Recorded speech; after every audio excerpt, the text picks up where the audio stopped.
Hi, good evening to all the fellow Toastmasters and guests. Today I am Sergeant Downs for today's meeting, and I'd like to welcome you all to 192nd meeting. Let's give a round of applause. Before starting the meeting, I would like to mention a few ground rules. First, please try to switch off your phone or put them on silent mode. Second, if you want to leave the session, please do so when you get 1 minute of silence or at the break.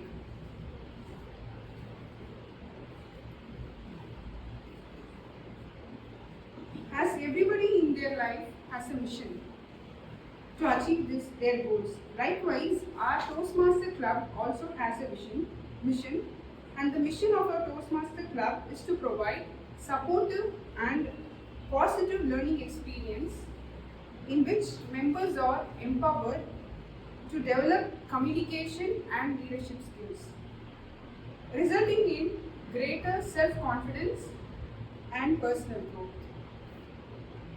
With this, I'd like to hand over the stage to the presiding officer, Toastmaster Carolyn.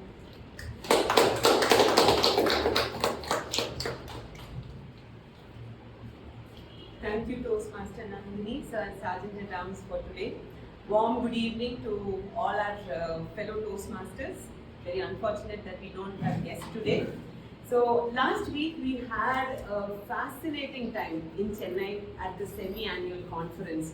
So we also witnessed amazing speeches as part of the district division level contest, and we are very proud that some of our fellow Toastmasters have achieved their level completion certificate.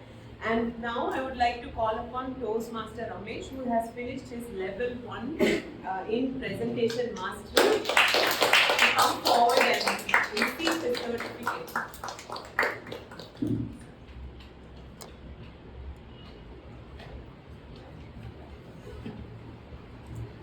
So every time we gather in this place, something really amazing happens. There's a lot of sharing, there's a lot of learning, and like what the founder of Toastmasters, Ralph C. Smedley, told, you learn best in a very conducive and happy environment. So this is one such happy environment where we gather every week and we take our learning very seriously.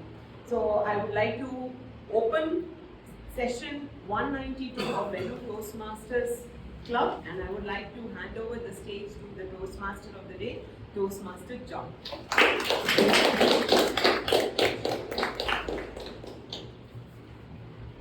Awesome. How many of you here want to speak confidently on stage? Yeah. How many of you want to speak confidently and still get paid for it? No, did not think about it, but yeah, coming yeah. Yes, so that's the exact place where I was long ago, where I wanted to actually go out and speak at a lot of places. And anywhere anybody calls me, I will run and do it, because I get invited as the chief guest. They'll give me one big badge and gift and all of those things, and I run to that, right? And from there came one place where I started telling them, saying, you'll have to pay me to invite me to speak at your place. And that is what I'm going to be sharing today, on what exactly could I do with speaking. Because the greatest speakers in the world are getting invited, are traveling out there in the world, getting paid, their travel taken care, stay taken care, and all of those things taken care, and getting paid extra also.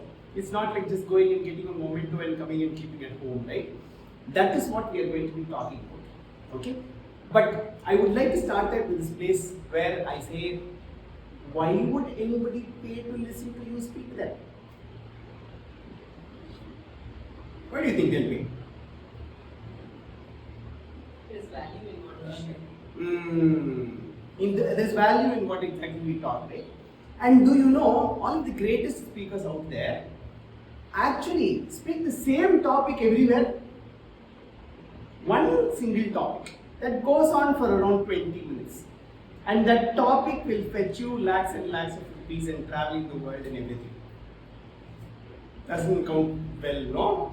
There is one person who travels around the world. I forgot his name, but he travels around the world talking about the techniques of Ramayana and how the techniques of or the ideologies of Ramayana teaches leadership values in corporate companies. And corporate companies are just like inviting him left, right, and center just to listen to that speech. And the joke is, the speech is already there on YouTube. Still, he gets invited to go out to various places and speak. There is this one boy in Bangalore.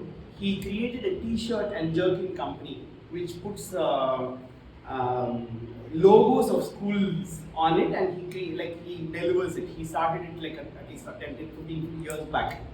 He gets invited to a lot of places to go out and advertise his own company, and they pay him for it as the speaker. What exactly takes us there is the question that I want to start with. Okay, and here is one thing I want to tell you. The first point is everybody speaks the same topic. Second point is they speak a topic from their own life and not a topic that was just like made ready. Because when you say, oh, you give me any topic and I can talk, people are like, maybe he will come for free. But if you say this particular specific topic, only this much amount of time, and I only talk to this kind of audience, is where this comes into place. So what exactly is that? My kind of audience is the first thing. I only speak to children, I only speak to parents, I only speak to teachers, I only speak to corporate people, is the niche clarity that we have. And what do I talk about? I can go to Google, ask ChatGPT, and ChatGPT will give me how many other topics I want. But what do I talk about and why do I talk about? Completely depends on your story. Have you heard of this word called personal branding? Where you say, I have spent so much amount of time, I have learned so much, I have experienced so much, I have figured things out myself, and so I would love to talk to other people. Is the thing. So here I would like to introduce this word called, if you have a note and pen, write down this word called a through line. A through line is a line that you share with an event manager, and the event manager goes like, wow, really sir, I want to listen to that sir. It's called a through line. Nobody knows this out there, but this through line is the line that we tell out, and they will go saying, oh my god, that's so interesting, I want to listen to it. You will have to pay me. Oh yeah, I can get the client to pay you. Is where this happens. There are two things in through line. One is the story, second is the outcome. Story is from where I come into, outcome is where the audience should come into. Because this will be very relevant for the audience. Keep thinking about this, your story and your outcome in story and your outcome. I will come back in this next segment. We have one guest here, and I would like to tell you the structure of how exactly Toastmasters works. Initially, we'll have prepared speeches. Harish is also going to be doing a prepared speech. Secondly, we have an evaluation of the speeches, where all of these speeches will be evaluated. Secondly, we have the table topics, where we will be given a topic on the spot and we will be speaking. And third, we have the evaluation section, where all of the speeches of the table topics and the prepared speeches are being evaluated. It is going to be an awesome role, like be ready to speak if possible. And all of you, I'm looking forward to this one. And without further ado, I would like to pass the stage on to our general evaluator, who will introduce her team and what she will be doing here. Put your hands together for the exposition.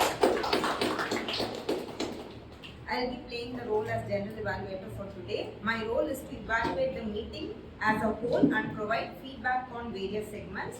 I'll be doing it with my team. They are called as tag team. I have a timer, grammarian, and an hour counter. I would like to request our timer for today, Toastmaster Samuel, to come and explain the timing rules.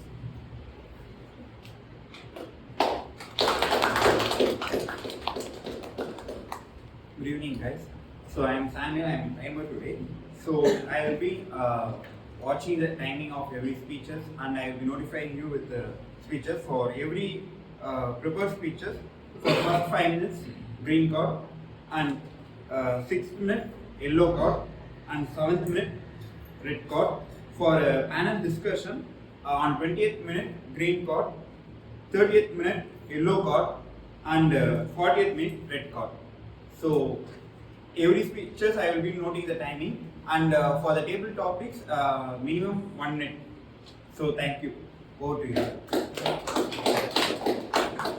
Next, I would request grammarian to come and sit. Thank you, General Evaluator. Hello, everyone. Good afternoon.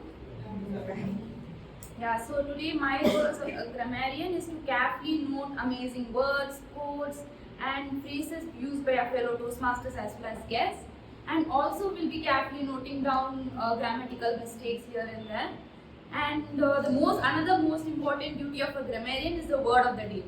So the word of the day for today is evolve. Everyone, I would request everyone to pronounce with me. Evolve. It's like evolve. How you tell evolve? It's like evolve. A-W-O-L. Okay. The meaning is absent without leave. Like you're being absent without permission. Anyone wants to use the word of the day? Most of our Toastmasters are Really good usage of it. My usage will be when I and my sister go evolve, the whole family brings the house under one roof.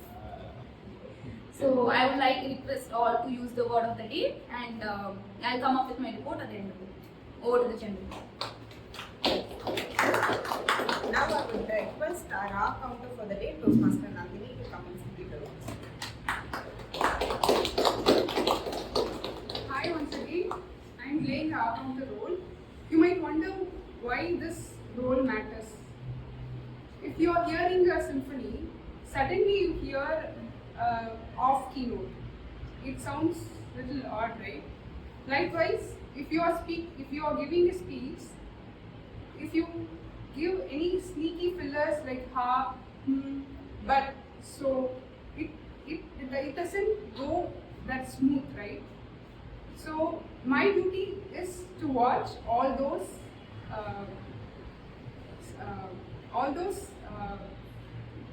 sneaky fillers, and I'll give my report at the end of the meeting. Thank you. Over to the general. Thank you, our counter. At the end of the meeting, myself and my tag team will come up with their reports. Over to the TMOD.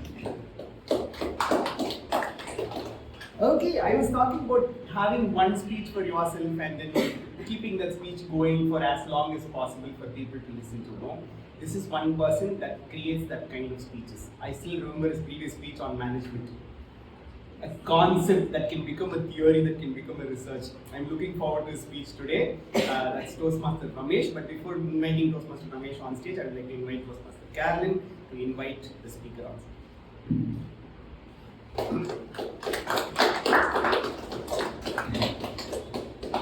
Thank you, Toastmaster John.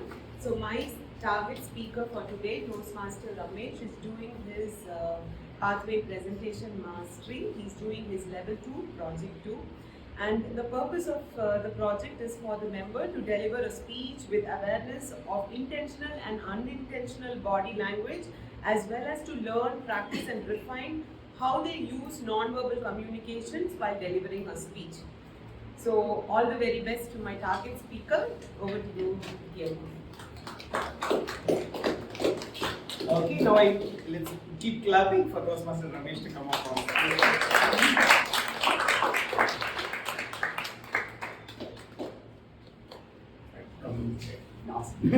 Okay, Toastmaster Ramesh, competent copier communicates better.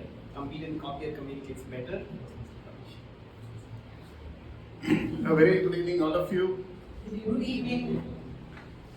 Close your eyes for a second. Just imagine that you are in your college days and you are in the examination hall. You have an invigilator, you have your peer friends sitting, and you are very nervous to write your exam. Now open your eyes. All good? There are two types of students. One is somebody at the examination hall.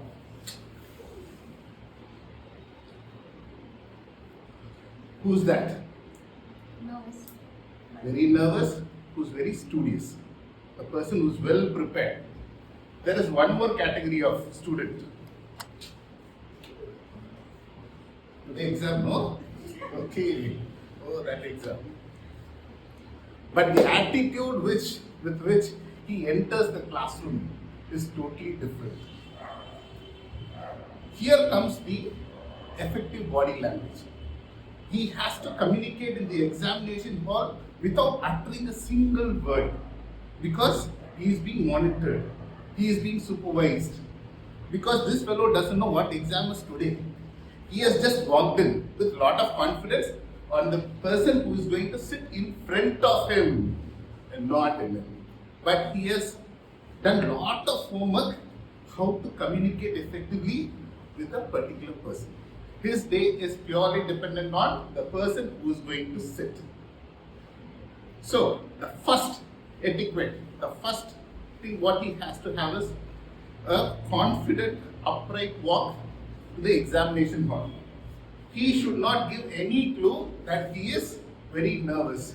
So, he is coming like this, he is sitting, the stance very upright, he is giving a clue, yes, I am going to rock the exam. If he is going to be very shaky, then the stance of the examiner will be like this next to him because he is very suspicious. So he is very assertive about it and he is very confident that this person will deliver the best. The second communication skill that comes in contact is the eye contact. Because I have to have a good eye contact with my friend person and the invigilator. Because if I am going to maintain very good eye contact with him, then the eye contact of the invigilator is on me. So I have to also maintain eye contact with the invigilator so that I have a better eye contact with my person. And then how do I communicate my answer? That is very, very important. People are just watching me. So there are three categories of questions that come in. One is true or false. How to say? If I say, because if I say, then the invigilator is watching me. No. If I don't know whether it is true or false, then comes the MCQs. There are 4 options. How to say? Option 1. For example, Nandini is sitting in front of me. She has to give me a clue. She will say, 1. Then she will say 2. And what if I want an answer for the 4th question? I will stand like this in front of the invigilator and she will respond in such a way. Very good. And then the time. Here comes the management topic. Time management is very, very, very, very important. You have only 3 hours to write your exam. Please understand, you are not given extra time to copy. To become a better copier, you need to manage your time very well. And when I go out of after all these things, I finish my exam, the immediate question I ask Nandini, how did you write your exam? Because my result is based on what she has written. Because in college, I can either write in Tamil or in English. I am a person who has studied the entire syllabus in Tamil.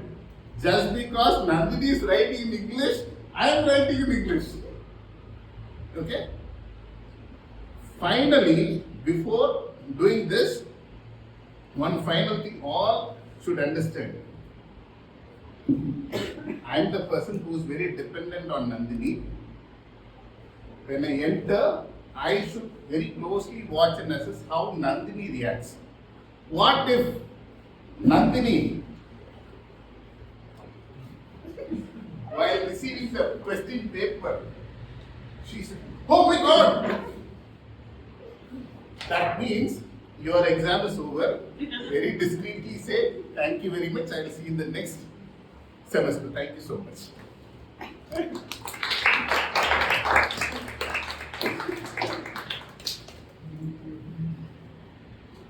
I'll give 1 minute silence for the evaluator to collect their thoughts. Timer, let me know when fast. Okay. Nice. How many of you have heard of this platform called Mind Valley? You see the first hand that came up there? Whenever I meet Harish, we only talk about Mind Valley. Have you heard of Mind Valley? Yeah. That's the only thing he talks about, right? Yeah. Okay, so Mind Valley is this platform that has like the bestest of the bestest of the bestest trainers out there in the world. And they had like a really costly courses, and suddenly recently they had one offer and we all grabbed, and I grabbed it. I was so happy, and Harish kept jumping and saying, "John, I also grabbed it." And it was really awesome. It's a platform.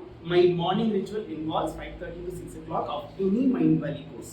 That's my morning ritual, and that is like learning is one of our like my very very core value, and I keep learning from the greatest people out there. And when I meet Harish, and I'm really excited about saying, "Hey, you are also doing the same thing. Let's talk about it." And the topic for today also is, I think, coming somewhere from there, and I'm fingers crossed waiting for this to come. Before I invite Toastmaster Harish on stage, I would like to invite the evaluator, Toastmaster Amir Shah, to introduce the speaker to us.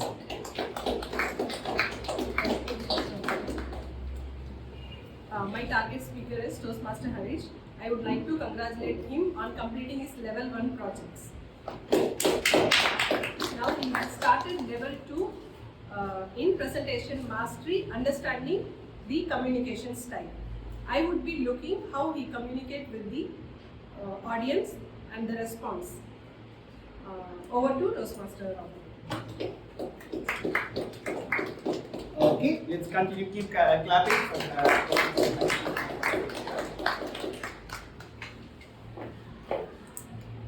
The most important habits for happiness. Toastmaster Harish. Sorry, I missed it a bit. Toastmaster Harish, most important habits for happiness. Hi dear friends, the topic today I have chosen is the most important habits for happiness. What would you describe happiness according to you? If you ask me maybe during my college days, what I would say is my happiness is just watching movies and sleeping. But now what I realized is that if I tell the same thing, watch movies and sleep, one thing will happen. Unless I watch a movie, I won't be happy. I'll be completely dependent on watching movies. But now, if you ask, my description of happiness is, happiness must come from even doing simple things in life, like watching television in your home, while maybe your friends goes out and watch in cinema theater. But even the simple thing must make you happy. You can be happy for simple things and aspire for more. And another lesson which I personally learned is, I learned that I must not depend on things to be happy. Like, let's say if I buy a car, I will be happy. If I buy a house, I will be happy. What I learned is, I need to be happy based on experiences. Like maybe go and travel the world, watch stand-up comedy, go to concert, experiences. Life experience is what will make you a better person. And number two, many of the personal development, what they tell is, try doing adventurous things like going a roller coaster, do skydiving. These are the things which will make us feel the world that we are happy. I would like to tell the most important thing for happiness. Number one, if you search internet or any personal speaker or motivational speaker will say self-love. If you can't love yourself, even if others love, you won't be happy. Just imagine you don't love yourself. You tell I'm not worthy. I'm not worthy. Do you think you will be happy? No. Even if the world tells you are a good person, you need to be happy. You can't, because unless you love yourself, you won't be happy. And since John told about mind valley, I like to tell a habit which I learned from mind valley. It may sound like an awkward thing, but it worked for me, and I know it will work for you. When you wake up in the morning, go to your mirror and tell 3 magical words which you usually tell to your loved one, or boyfriend, girlfriend, husband. Just look at the mirror in the morning when you wake up and tell, I love you to yourself. It sounds awkward, but it works. It helped me gain confidence and increase my self-love on myself. The second most important thing which is required for happiness, I will explain it with 2 stories. Number one, a man named Ramesh suddenly hosted a party. During the party, he was enjoying, dancing, having fun. A gentleman named Suresh was surprised seeing Ramesh so happy. So he went and asked Ramesh, hey buddy, why are you so happy? What happened? Why are you hosting the party? Ramesh didn't stop dancing. With dancing, he told, oh, you don't know, my costliest car met with an accident. Suresh was stunned. He shouted towards Ramesh and said, are you a fool? Why are you celebrating? Because your costliest car met with an accident. For the first time, Ramesh stopped dancing. He looked at Suresh and told, last night I was driving the car. If something would have happened to me, let's say my hands or legs are gone, even with 1 crore, there's no possibility that I get my hands or legs. It's just a toy. It's just a car. So, the second most important thing for happiness is called gratitude. I'll explain it further with another story. There was a father and son. It was the son's birthday. So he asked his father that, hey father, I want please buy me a shoe, it's my birthday. With a sad face, the father said, sorry son, I don't have money, I can't buy you shoe. And the son was very sad. It was almost 30 minutes and father and son didn't speak. So father got an idea. He called his son and said, let's go for a walk. After 500, they walked, and after 500 meters, suddenly the son smiled. Father was surprised and asked his son, hey buddy, why are you smiling? I thought you were very disappointed that I didn't have the money to buy you shoes. For that, he smiled. The son replied, Dad, I was sad because I didn't have shoes. I walked with slippers. But just now, I saw a man without legs. At least I have legs.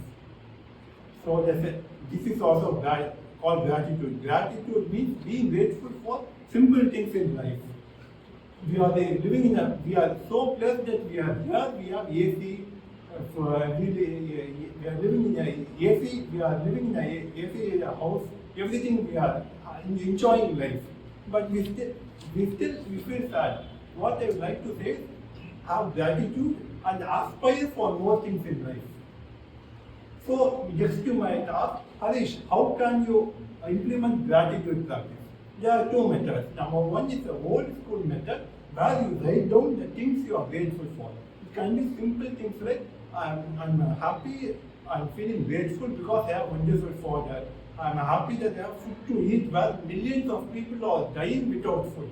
Or it can be about experience. Let's say you go to a hotel and have amazing food. You can write down in a piece of paper that I feel grateful because I have amazing food. I had amazing food to eat. Or the other method is just voice recording yourself. Thank you. Thank you, friend.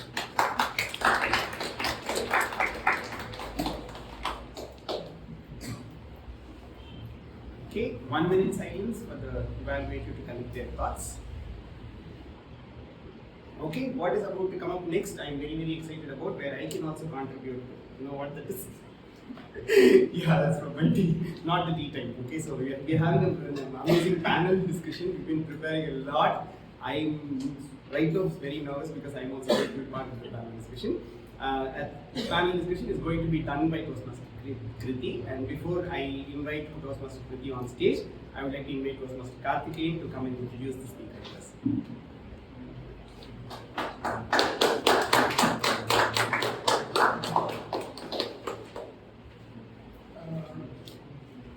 Good evening, fellow Toastmasters and guests.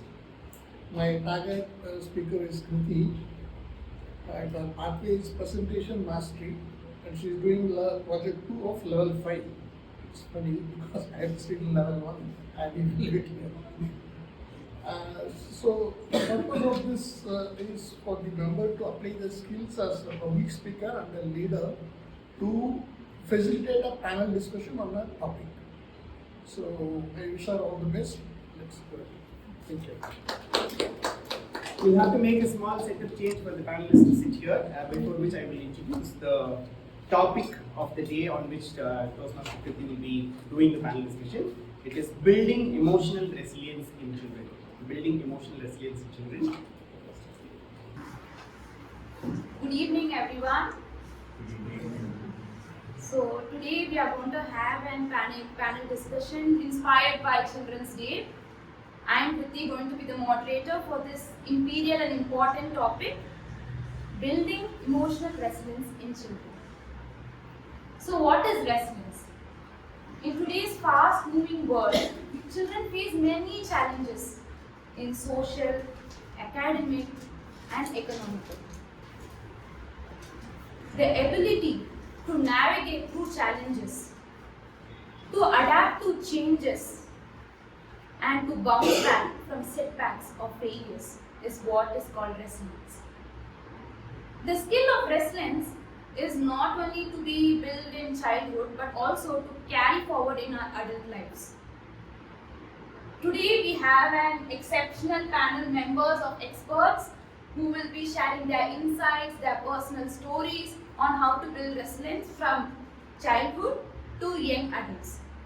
So let me introduce our panel members one by one.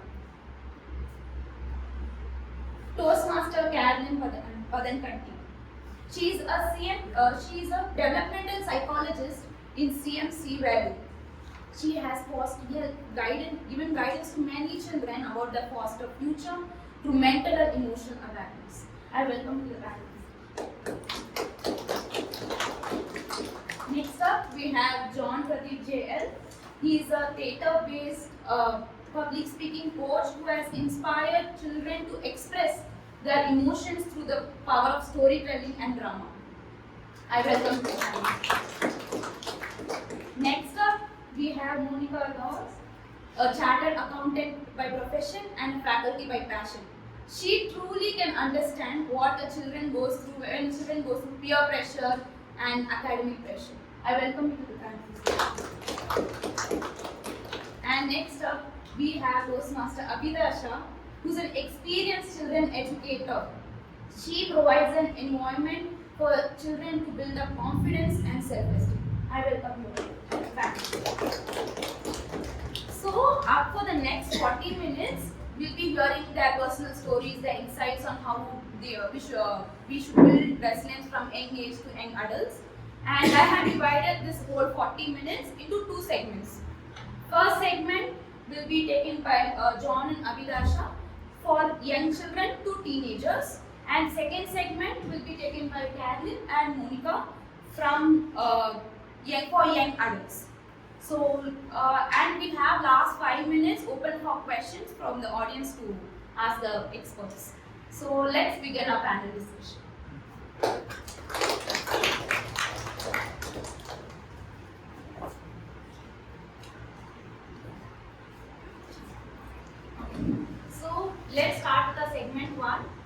I would like to start with Toastmaster John.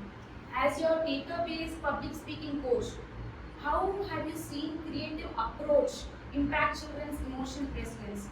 Could you share an instance where arts have helped the children gain confidence or relief from stress? How arts have helped gain children confidence?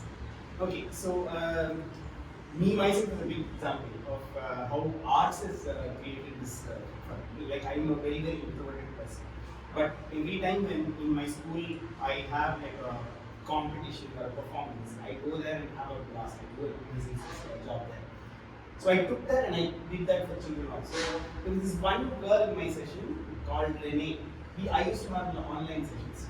If at all I spotlight her on Zoom, she immediately turn off Zoom and then she scold me on personal chat saying, "Sir, why did you do that? I don't want people to see my face." That level introvert she was. And you also know my children go on TED and speak, right? So the first session, for the first year of TED, she did not even come to the event. She prepared, did everything. That morning she did not come to the event. Second year she came to the event. Second speech was going on stage. She left the place. And third year I was like, what is happening today? What do you do? She said, "Sir, I cannot talk." And I said, "Do you want to think of it like a performance one, but talk about your own story?" She went back, came back and said, "I'm going to be making a speech about introvertism. And when I do that, I don't want to see the audience, I'm going to blindfold myself." And she did the speech that time. According to her script, last 1 minute she's supposed to open up the blind and tell audience saying, "I am removing this not because my shyness has gone away, just because I want to walk back without falling down." That was her line. She removed, she froze. She just stood there and then she started blabbering saying, "I think my mom will be happy now. Johnson is going to be happy. I'm going to go out to tell people saying, I feel like puking right now." All those things out of her heart. And that year, that speech was selected as the best speech. Because it was from her heart and it was like, she had the performance angle to it. She spoke from her heart. After that, she went back to school. Now she has a gang for herself. She's like the rock star of the school. So that one moment on stage, that adrenaline rush, creates a lot of things as like performance and bringing the resilience.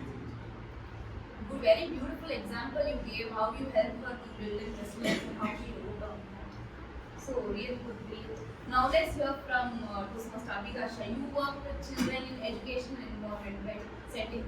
So how has educational environment played in fostering emotional resilience? Can you share a moment that highlighted the importance in students' journey? How they have like any failures or exams they fail? How do you motivate them and how they come up through? I had a 12th standard student who is an average student. He studies well. He struggles to get pass mark. Anyhow, he get pass mark. What his peer group had told, if you take drugs, your memory power will be sharpened. He got attracted with that words and he started using the drugs. And he never sleeps with his parents when he takes this. Parents think that he is in class 12, might be. He is in pressure, he has to prepare whole night, thinking that they will leave him in separate room.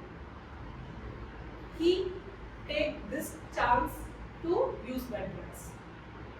Every day he comes to my class. One day he was just tapping his cheeks, literally.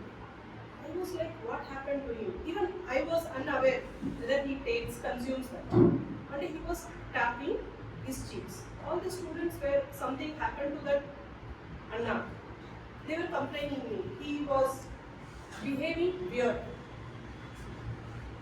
Then I called my husband. This fellow is behaving like this. He understood something wrong is going on. Then he called his dad. He called his dad and told him something weird is going on. I don't know what happened to him. Might be he had fought with his friends or the pressure of school. But he said, no, he doesn't behave like that. Before he haven't. Okay. Then we slowly had a talk with him when he came to normal after 2 days. On that day, his mother was not in home, so he had taken more drugs. Using that situation. As mother is not there, nobody is there to notice us. Father might be on the job.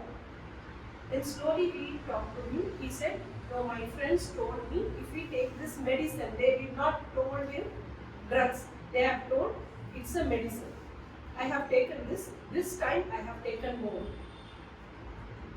I said, no, if you take this, at one point of time, you will become addicted to that. Whatever you do, even not only in studies, if you want to do anything, you feel like if I consume that drugs, I can do that one. You will not have self-confidence. Then slowly he understands my words. Every day he will study only 3 questions, 3 or 4 questions, not more than that. I said, that's enough. That's enough to get pass mark. Slowly he understood. Every day I spend with him 4 hours after school, only for that child. Now he is in cardiac department as a student. He showed his gratitude by saying thanks to me to helping him in the right time.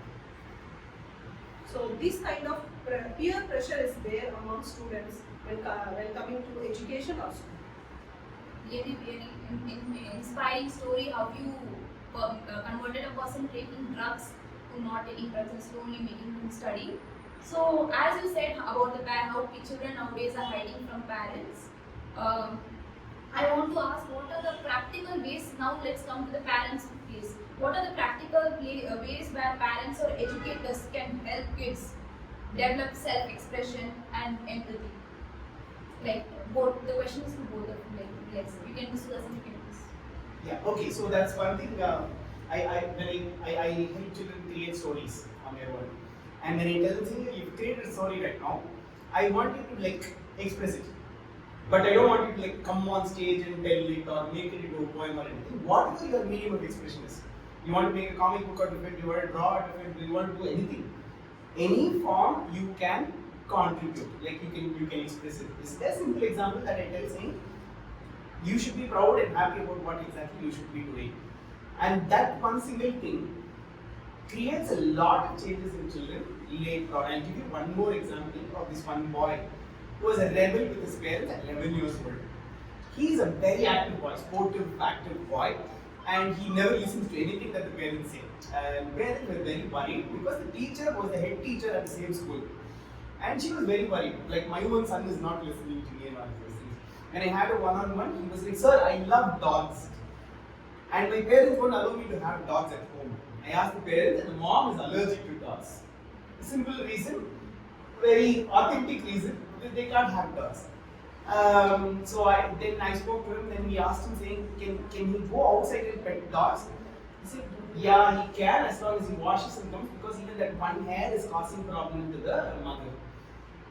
He went yay and he started going out, and his logic was saying, all of the dogs at home are trained. Why not I train the dogs on the street? So he goes out and trains the dogs, feeds the dogs and all of that. And exactly that time the lockdown happened. He can't keep away from the dogs, so he started feeding the dogs during lockdown. As a small boy with a mask and everything, he takes food and around his street he used to feed. At one point, around 7-8 months later, he started feeding around 175 dogs every single day. But that was not the point. The point was, after he started feeding the dogs, he started blogging. He started writing a book. The mom one day opened the door and she saw him sitting and working seriously, and she broke down and she called me immediately. She said, John, I'm crying. You know why, John? Why, mom? Because I've never seen my son sit down there and work on something until now in my life. So what advice you give to those? What has changed there is that slight self-esteem that has come inside his mind has taken him to do more important things. So that slight self-esteem on, so the thought there is, don't tell them saying, Only if you do that speech on stage, I will be proud of you. But make a small change that you are proud of. So that trickles down into the other things that you want to be proud of also. Yeah, good lesson for the parents, that be proud of all the little things which they are capable of, and then tell what you want to make them proud of. So, any example from your side, like for parents? There are so many factors. I would like to insist on two factors. One is parents have issue with managing with emotions and managing with bad behavior. How can we manage with emotions? Please make the child to understand whatever he does, all kind of elements, even the worst one is okay. From that he will learn to cope up with the self-esteem. Okay, today I have done a small mistake. Tomorrow I may recover from that, I may learn something from that. Create an opportunity for the child to understand that is not a mistake. It's a small mistake. Instead of saying mistake, we can say it's correction to correct yourself. And with handling with bad behavior, one more issue is when the child is throwing tantrums, don't scold or beat him, or don't show your body language in an awkward way. Tell them this is not the way to show your anger. Instead, you think and decide this is the way to show your anger, or you can also say that in a gentle way.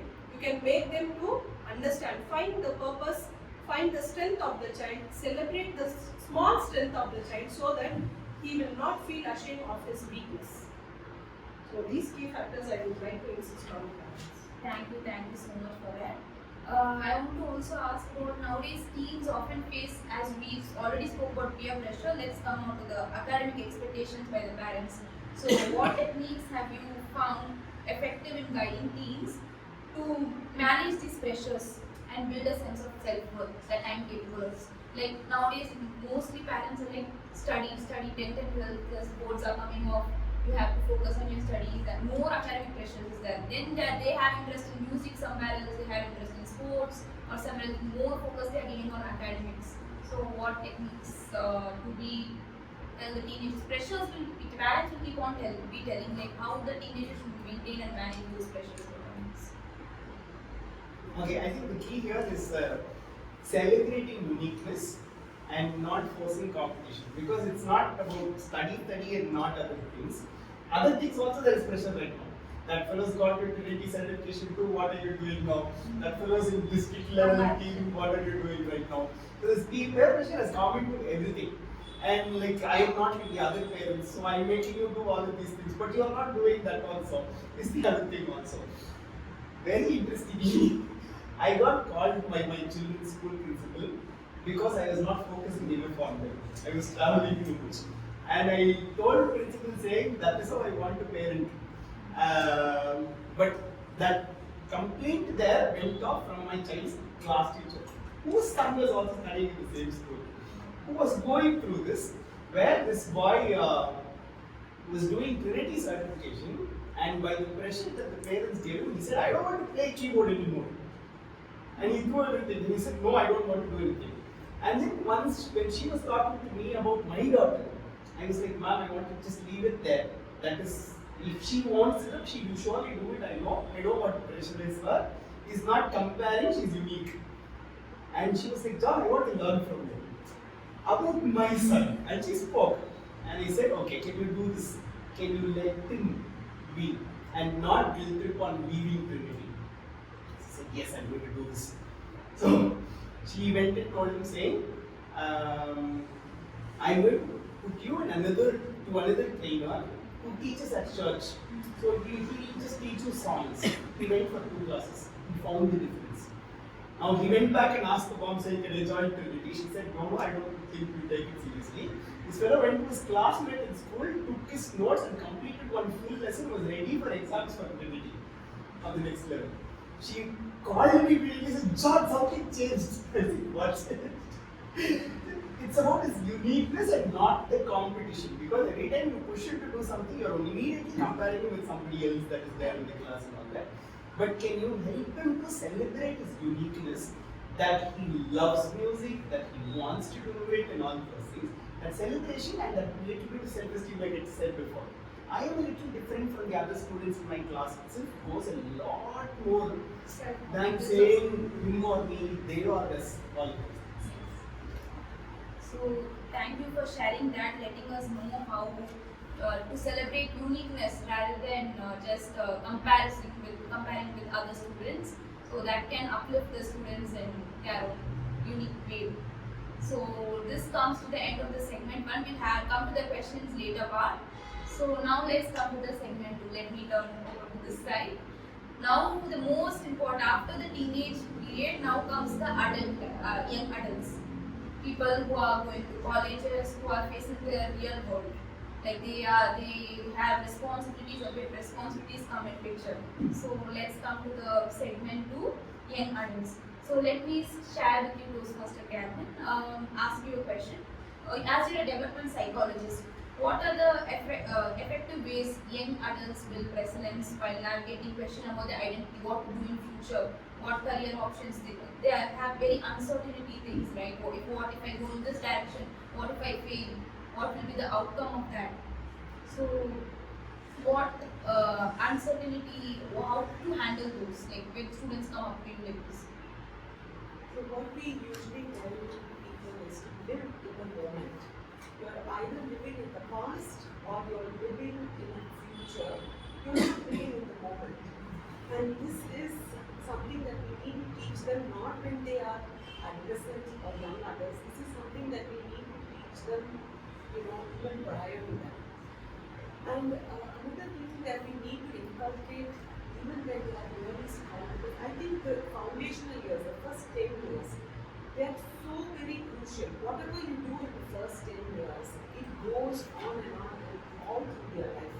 If those first 10 years we've not invested time, we've not invested energy, we've not invested effort into building that child, then there's no point in us later complaining that the child is not clinging, not gelling well with us, is not confiding with us, because we've actually lost the child. So you're telling parenting is important in the first 10 years. Yes, very, very crucial. Very, very crucial. So another thing is getting these children to say a prayer every day. Okay? If they can write, to maintain a gratitude journal, even if they are very small, because many children really don't know what stress is. But stress is a word that is peppered in any conversation, anybody who meets. Because I meet a lot of children, adolescents, young adults, and it is very shocking because you think that is the time where you're so youthful, you're so vibrant, you're carefree, you're in college, you're having fun. But every person you meet, even little ones, they're saying, I'm so stressed about maths exam. I'm so stressed about this project that I need to submit. So the stress is what is this definition of stress according to them? So last week I happened to be in a place in Vellore it's a facility that looks after children who are taking treatment in pediatric oncology. Okay? And I will tell you. Pediatric oncology, they look after children who are cancer survivors who are taking treatment for cancer. So I was called to go and address the families and the children. And believe me, I went and stood in front of that crowd. I was speechless. Why I was speechless is because they were so happy. The parents were happy, the children were happy. Tomorrow, whether they were to live or die, God alone knows. But they were spreading so much of happiness and cheer. I had tears in my eye. All that I could do was hold my hands in front of them. And I think that those children are the embodiment and the epitome of resilience. Other children, they think that small difficulties in life, they blow it out of proportion and they think that this is a huge, it's a huge stress. That's not true. There are people who are dying to live your life. There are people who are dying to have one meal on their table and a roof above their head. So children to have a gratitude journal, even whether you believe in God, whether you believe in prayer or you believe in anything that gives meaning to you, having this is your way of saying thank you for whatever you have. That is very, very crucial. institution, and I think parents should have it for themselves and they should inculcate these practices with the children also. Another thing is sports, okay, exercise.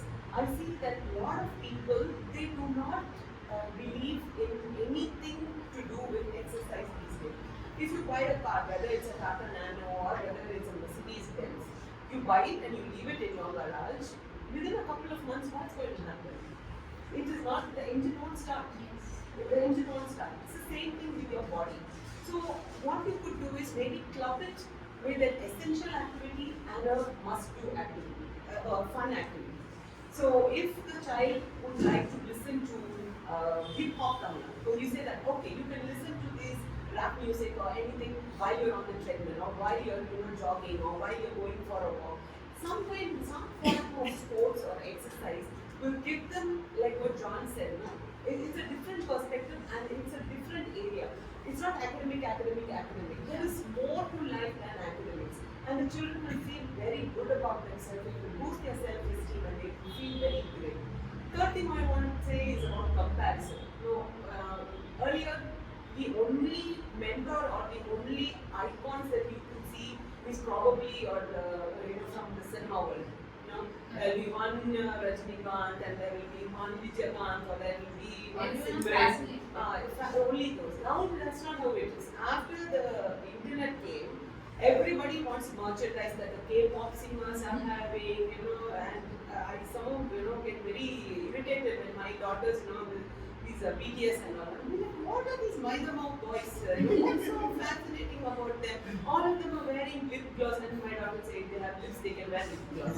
I'm like, okay, but you want to, mimic them. You want to inculcate all those values. No, you're not Korean. You're Indian. Why don't you embrace what your culture? Why do you want to copycat and you know that you will not fit in there, and then you feel that you're no good, and that will Coming pull to down that your. point, we said the social media often intensifies comparison and self-doubt. So have you young adults, how can they build resilience? Like there's nowadays in social media people see reels, oh they went that place, even I then they feel themselves, okay, they have achieved that, I have not achieved anything in life. Even though they would have achieved something, then they feel more self-worth in them. The social media nowadays, you can see today's generation, everyone are using social media and all. How to build that self-esteem through, because social media we start comparing ourselves. Are we worth it enough? Have we achieved enough? So how is, have you any phase in your children? Yes. Example from your children as you are practicing. See, it's very embarrassing because it's on record, and then if children do happen to see this at some point, we'll be telling them. So, to answer your question now, I think if, like what I told you earlier, if the children have some kind of a belief system, and if the children are, brought up in a certain way, I'm not saying that they are going to follow your rules and regulations that you set 10 years back, and that does not hold true. But at least, the core values are there. At least some understanding of what is right, what is wrong, what is to be done at this time, that comes. Rather in comparison to, children who are born now, after 2020 especially, they are living in a bubble. They are living in a bubble, and the Gen Zs and the generations to come, it freaks us out to see how life is going to be. Digital era. Yeah. So it was very different. 10 years, 20 years from now, earlier, the requirements that were placed on the parents were very simple. Feed the child 3 square meals, keep the child safe, send the child to school, bus. That is more than enough. Today that is not how it is. They have relationship issues.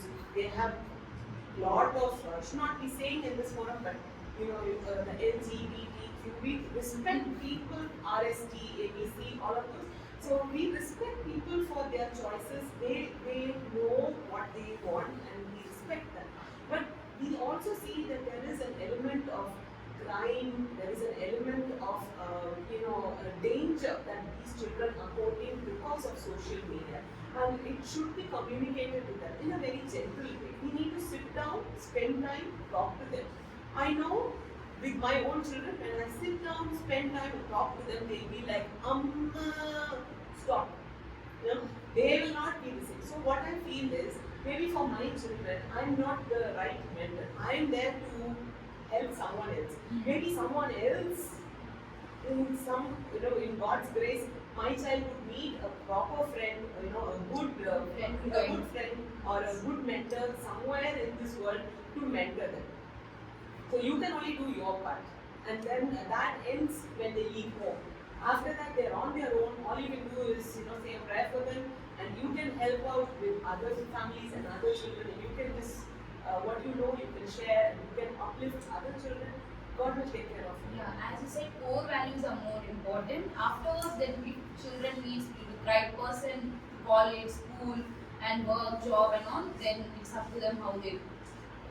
Now coming to Monica, so you are a chartered accountant by profession. So I want to ask, what academic young adults face? You chartered accountant see very difficult exams and all the failure. Lot of things you have faced.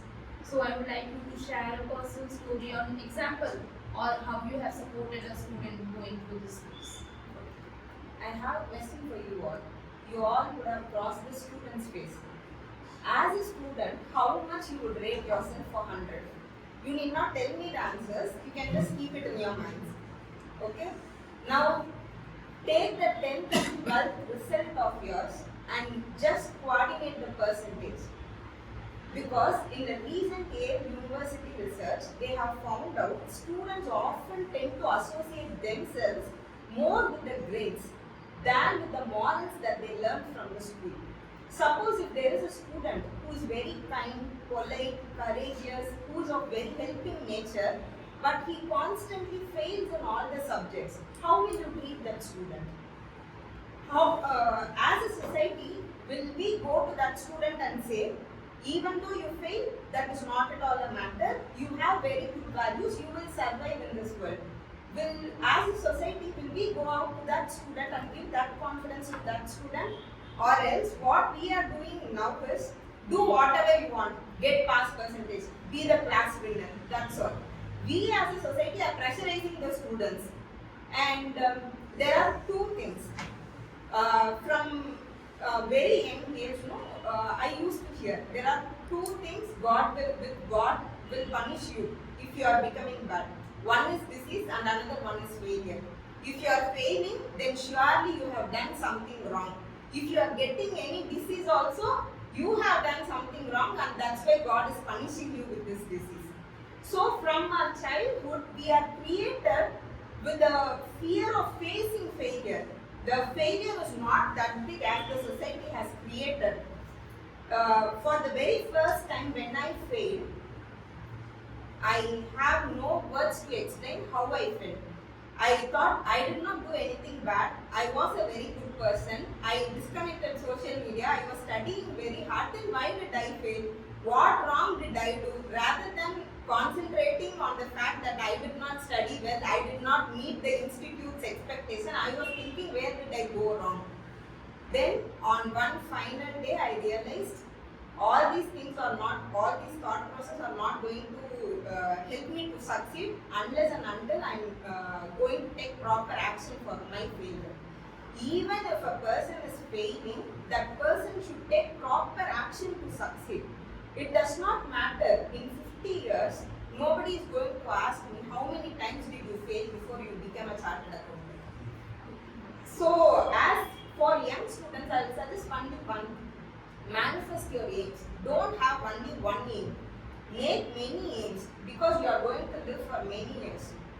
You can be anything you want. You can be chartered accountant. After 5 years, you can become a singer. After that, you can become a speaker. Monetize all your skills. You are not. Don't live the same year for 30 years and claim that you have led a successful life. Do whatever you want, and manifest your aims. Visualize your aims. Only you can see your aims. Nobody else can see what you are going through and what you are going to become. So don't think about others. Think of yourself and your aim. And most importantly, you should have discipline with yourself. Make a chart. You should be very clear on what you should not do rather than what you should do. If you are very clear with it, your discipline, surely you are going to win. And before going to sleep, make it a process to write gratitude note. For living for 24 hours, if you do not have any single thing for what you are being grateful for, in 20 years you will not find even a single thing for what you will be grateful for. So this. Thank you, Monica, for sharing and giving us audience takeaways. So now let's come to this 5-minute session from audience. Questions to our experts, from from children to young adults, or even adult life. They can how much have they have experience, they can share with you. So the question we'll have 2 questions, 1 question from this side and 1 question from this side. So any question about children, about how to build, like how to come up with failures and how to adapt to changes. They have experience in that. So any question? Yeah. You can start with us. I have a question to Monica. So, you just mentioned about goals. Goals are daily goals. Yeah, I strongly agree with that. When I was a school boy, I learned photography. Then I thought I want to be a great photographer.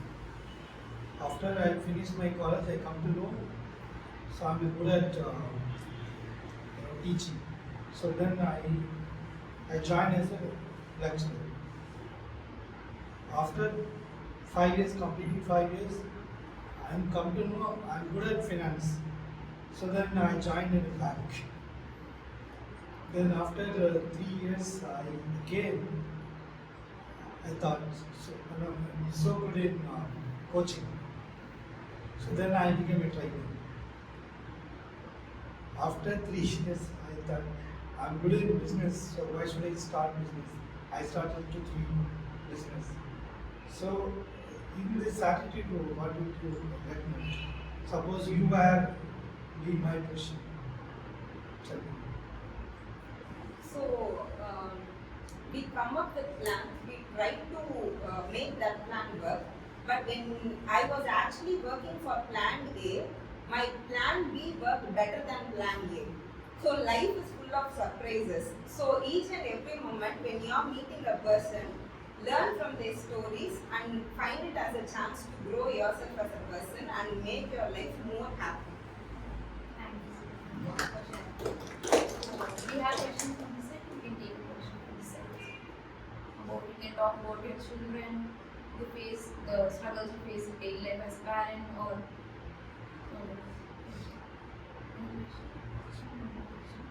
To Toastmaster Abhidashna, you said if a child throw any tantrums, we have to handle it in a positive way. I have seen my little brothers, when they throw tantrums, at that heat of the moment, the parents will show their reactions in a negative way. But it doesn't come intentionally. Then how they should handle at that heat of the moment? If they keep quiet, automatically the child will keep quiet. If the parent keep on telling, if you shout like this, I will beat you. If you do like this, I will not buy for you. Don't use the word no in front of the kids. That is the main thing. Again and again, we are going for a long-term punishments. If you do like this, as Toastmaster Carolyn said, if you don't do like this, or I'll punish you. Don't go for the long term.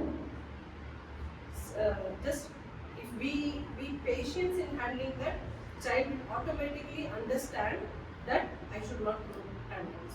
By saying small stories, like for example, my son often opens the fridge without any reason. Even if you don't keep anything inside the fridge, he will keep on opening the fridge. I said, if you keep on opening the fridge, how things will get cool? Or how can we preserve things? He said, I feel bored. Even they doesn't know the meaning for bored, often they use the word bored. And every day I used to tell him bedtime stories. So I created a story about often opening the fridge. Instead of fridge, I use some other appliance and telling him what are the things we are going to lose if we keep on using that without knowing that benefit. So slowly he understood, not in one day. took 3 months to make him to understand. Now he realizes he opens the fridge only when he is needed. So in one day we can't stop him by making him them stop their tantrums. Slowly, gradually it will show some differences. Thank you, Abhilasha, for letting us know storytelling is a powerful tool. Even I remember my father, when I was small, used to tell me only one story repeatedly about Gopal and the goats. Never tell lie to believe. That he used to keep on telling that story, and it remained with me that I always be honest with him, and I share whatever happens in my day-to-day life. So bedtime stories is a really important, very powerful tool to inculcate in kids when they're small itself. What all values do you want to put it in the child, you can do through bedtime stories. So this is coming to the end of the panel discussion. I will give my concluding remarks of what all we had discussion with our experts. So what I learned from Toastmaster John is like when he shared his story of his student when she was not going, she has written the script but she was not appearing on the stage.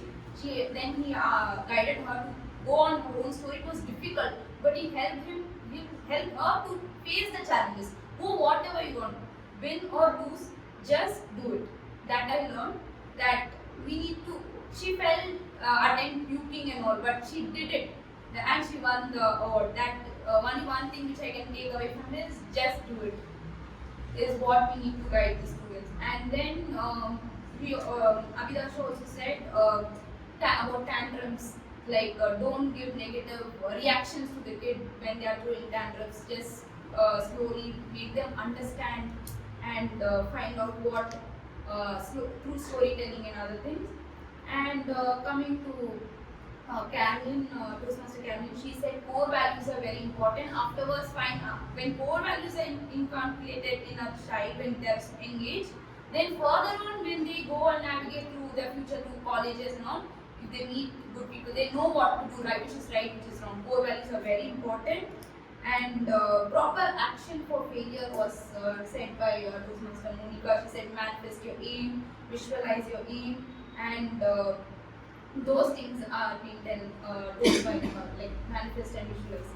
So this is the conclusion, and you can in the break time you can talk with our experts on what all questions you have regarding resilience with them. And I hope you all understood the meaning of resilience now. It's the ability to face challenges, adapt to changes, and as well as come back from failures, raise up from failures. Yeah, thank you. This is the end of it. Thank you.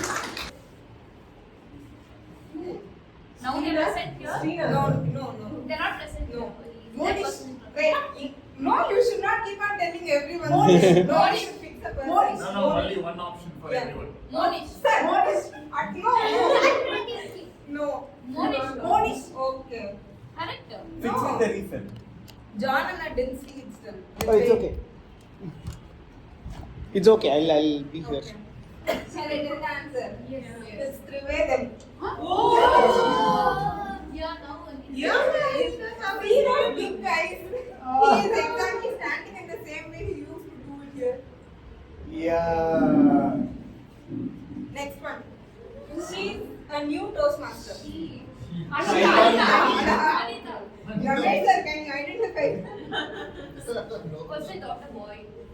I thought I was telling her you look like retro Kamal Hassan.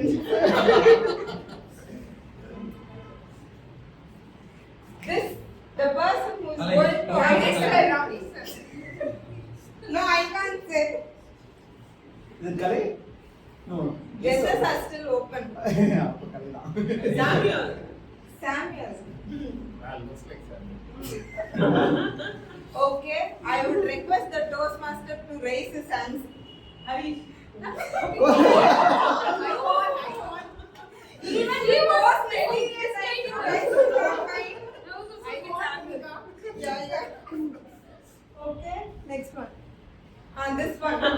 See the creativity of the parent. He is having no comb in his hands. Where is the child? Even now he will do this. Monisha. Monish. No. Bharat. No. Srinath. No. Madhu Balaji. John. Right fit. Sam is the Toastmaster. This is Sam's scientific. Why are you keeping your hand as a tala? Kritika. She gave me that picture one day. Carolyn. That's Gaga.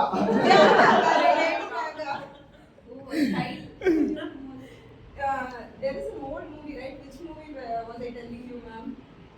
In that movie, Jenny Ganesan will be there with lots of kids. Cha. The same Mansala haircut she is having. Going with the trend. I know. Kalimani. No.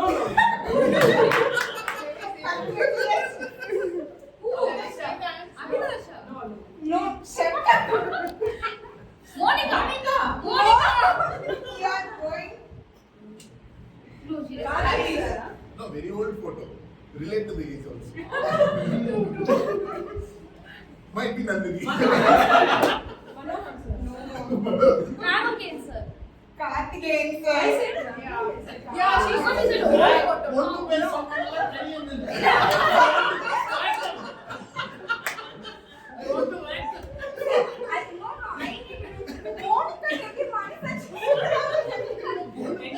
You can do anything. Yeah. So he is like Aladdin in this. Sir, it's recreation of Aladdin. Lamb coming. Sorry, this pic is not clear, but still you can identify. Harish. No. Monish. No. Abhida. No. This is also a little old photo. Very good. ஆமா அந்த சேர் வந்து 70s chair. Not this. 80s. No, 80s and I was not born. Think of all the Toastmasters. Take your VTC group and see who is left. Abhidasha. Who is No. left? Girl, no? No. Girl only, right? No. That is a why. Monish. No. Is it Srinath? No. Like Moni. Bharat. Dr. Madhu Balaji Shivakumar.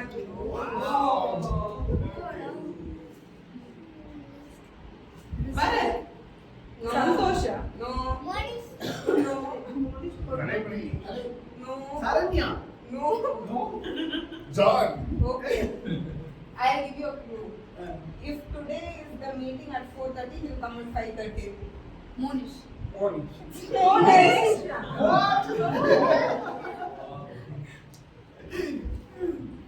We should have say. This one.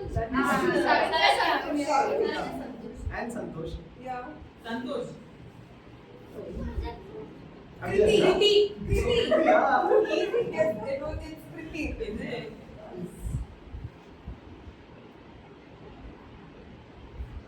Harish.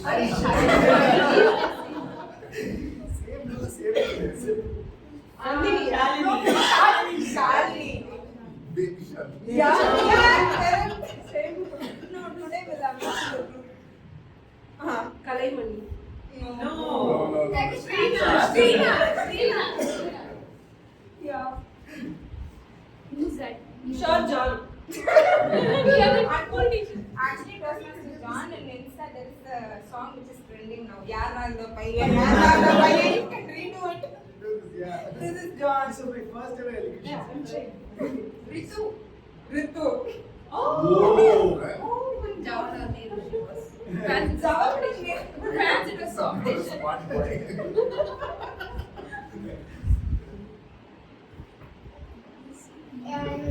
Bharat. Okay, come closer and see. Not Bharat. Not Bharat. The girl in the picture. The Two girl. girls are there. Abhidasha. No. Abhidasha. Is it correct? See, if you could not see clearly, I'll bring the laptop This to one. you guys. This is Abhida map for you This all. one. This one. This one. This one. Girls. 52 beautiful pieces. Oh.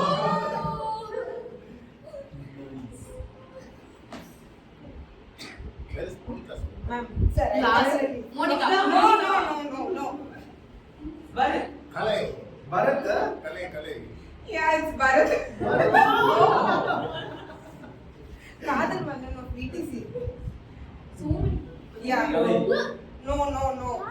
Is that the one of us? No. Girl. Girl. Two girls are there. Which Who one? is identify? Nandini. Which girl? Which girl? Nandini. First you should say which girl and I will then. tell you. The first one, This right? girl, To this their girl, right. this one, Pakka this one. Yeah. Yeah. Which one? That one. This White, one. white, First one. white with Nandini. No.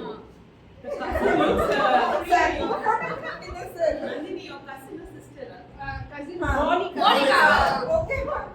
He's no Monica, go back.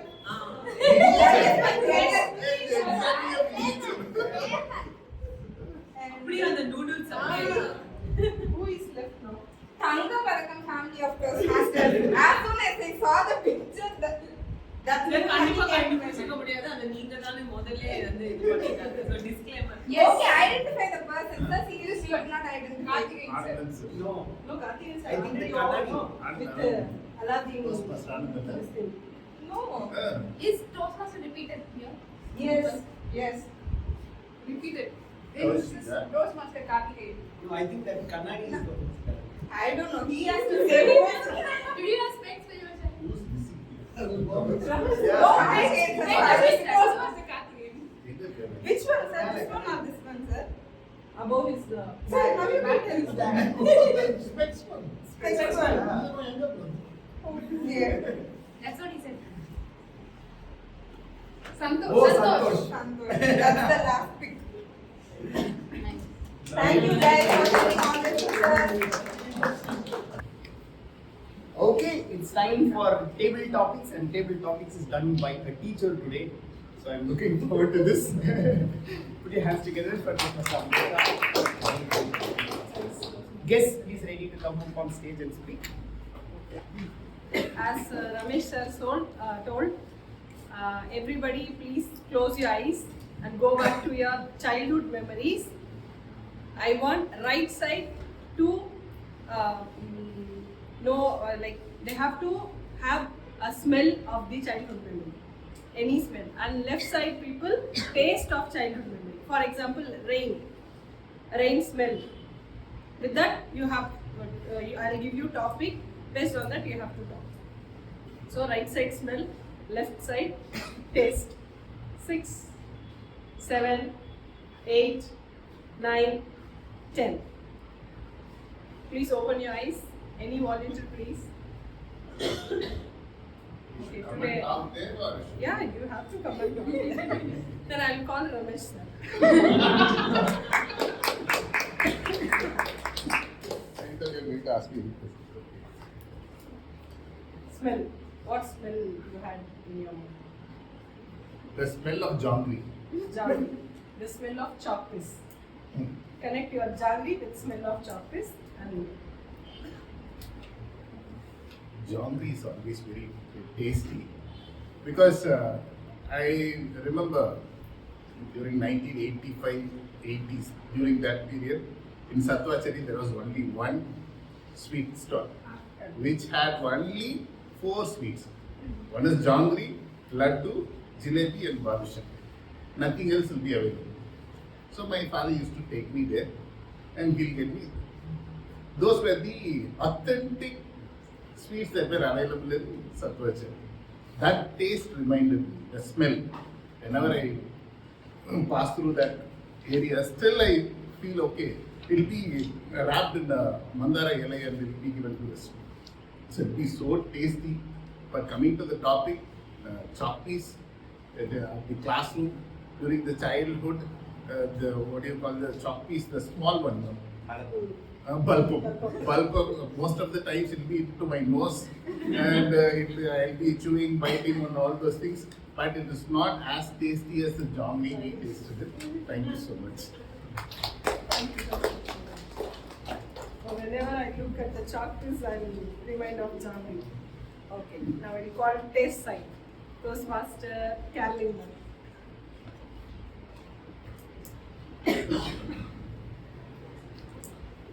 What taste you connected with childhood? Pineapple. Now taste is crayons.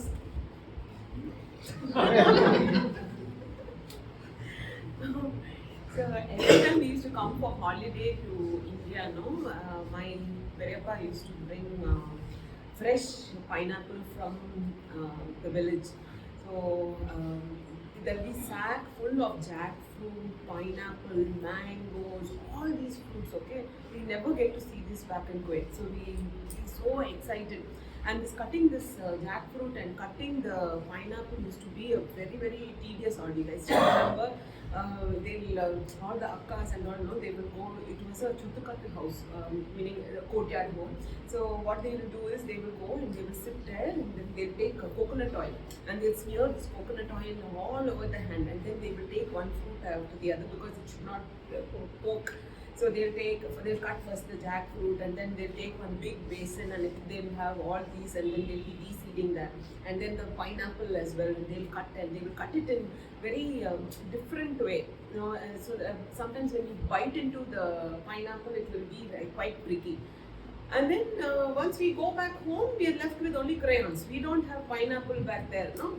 So we'll have to take yellow colored crayon, put it in the mind, put it, and then you have to think about the mango and the pineapple and jackfruit that we've eaten back at home. So there it was very, surreal, and here it was like the real thing. Over to you, Toastmasters.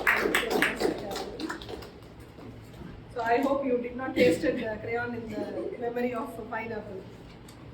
No choice, I had to do that. Right side, can we have Toastmaster Sam? Or any volunteer? What smell came to your mind when you think about your childhood? Rubber. Okay. Connect it with new notebooks. New books or notebooks.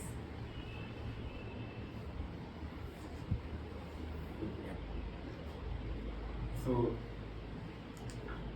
childhood, they are weird to particularly in the smells. They are something that we smell a lot, like rubber smell, paper, petrol, and recent when I lost, I forgot its name, but it vanishes the things we wrote in the name ink pen. I don't know, I forgot its name. So this kinds of smell, these are weird things. So a rubber smell is like, it gives a smell like it kinds of addictive.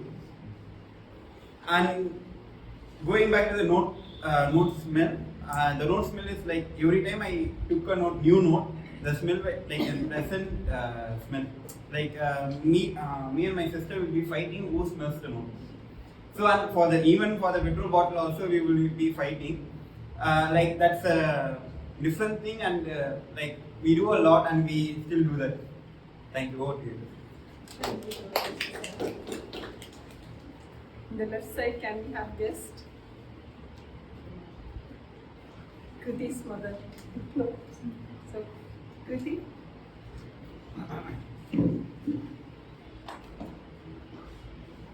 Welcome to us. What taste you had when you were in your childhood days? If I think of childhood, only chocolates come in my mind. Chocolates. Now, for you, it's tiffin box. When you open your friend's tiffin box, connect that smell with that chocolate box.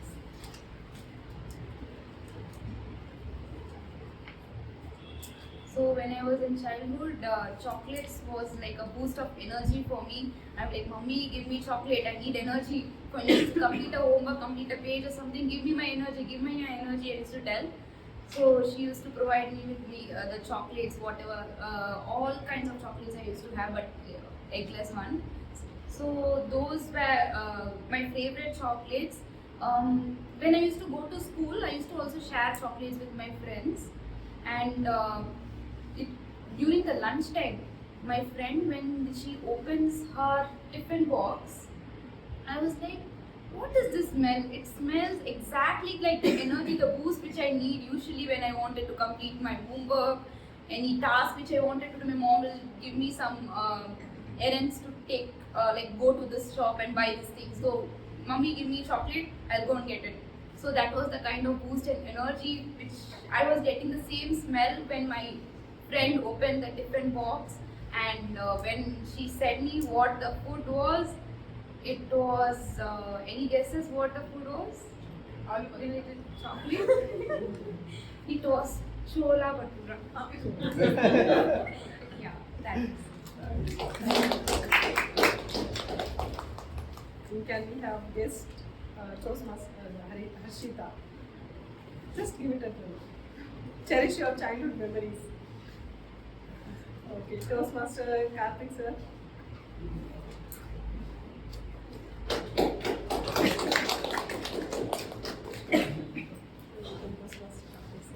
Your childhood memory? Smell of Smell. mangoes. Smell of Mango. mangoes. Okay. The smell of ink pen. I love mangoes so much that I used to consume so many of them, and now I have very good sugar level. And particularly, there is a variety called Malgova. And India is a home of 400 varieties of mangoes, and many of them are from the south. And Vellore is from Tamil Nadu in Salem district. The smell is so intoxicating. Since the smell is about childhood, I have to restrict myself to mangoes, otherwise I have no problem with it. And the pen, Ink pen. ink pen, oh my God.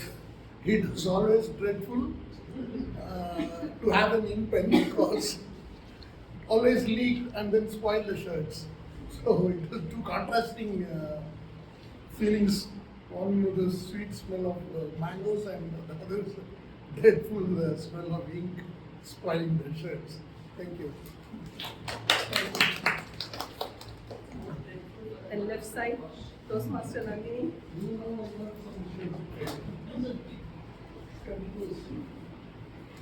What smell you have, like taste? Biscuit. Biscuit. Okay. Connect it with lemon rice.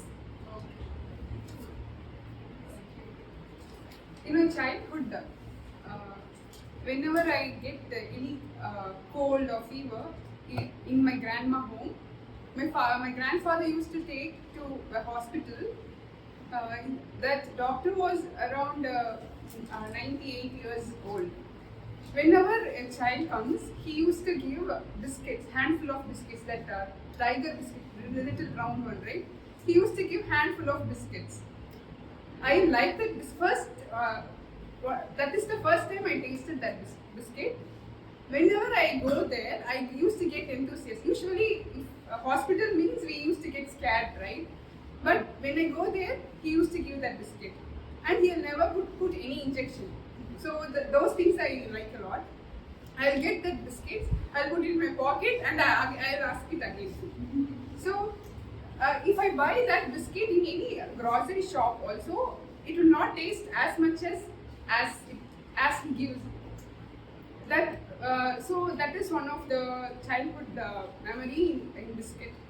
And when it comes to lemon rice, actually I like variety rice a lot because my mom used to give always sambar rice.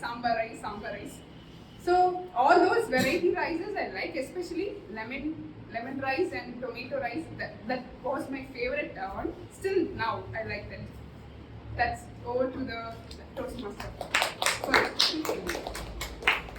Okay. Last one. We call Toastmaster Srinath.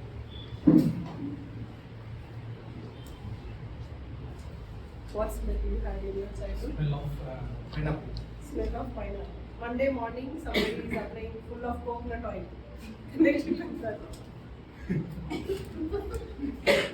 Thank you, Toastmaster Nisha. One of the worst fruits I don't like is the pineapple because the taste is something different. It irritates me always.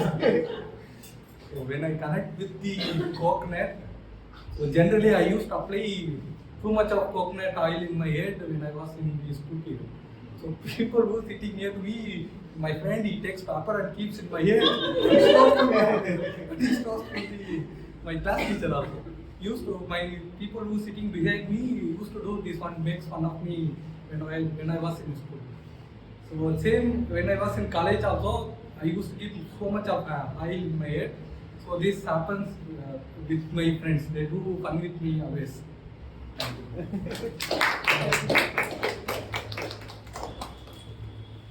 you.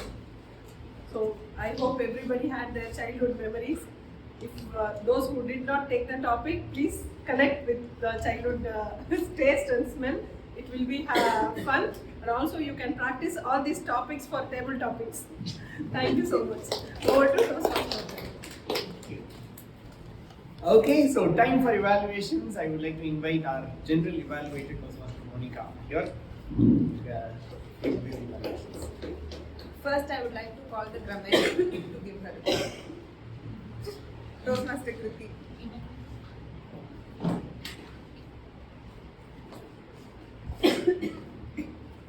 Thank you, Toastmaster Monica, General Evaluator. So coming to my report, the wonderful usage of grammar which all have noticed throughout the meeting is as follows. Niche, a job or question that is suitable for you, a thorough line by a TMOD, a line you share with your event manager, a through line. Am I right? Yes. And symphony, a long piece of music written for large orchestra. And etiquette is means rules of polite behavior, and assertive, expressing your opinions clearly and firmly to people, to the people. Then authentic, being genuine, not a copy. Dreadful, causing or evolving great suffering. So these were the amazing words which I hear, which we can use in our daily lives. And coming to the improper use of grammar, I couldn't notice it in speeches wise, but I could notice it in table topics because it is on the spot impromptu speaking. So only my suggestion is just practice speaking, or like any table topic, you take a topic, just discuss, take any topic and speak yourself, practice it, so you can speak without any grammatical mistakes. Yeah, that's it. And the word of the day wasn't used. Avoid, absent without leave. Hope we use the word of the day. Now I would like to call the speaker evaluator 1, Toastmaster Karen.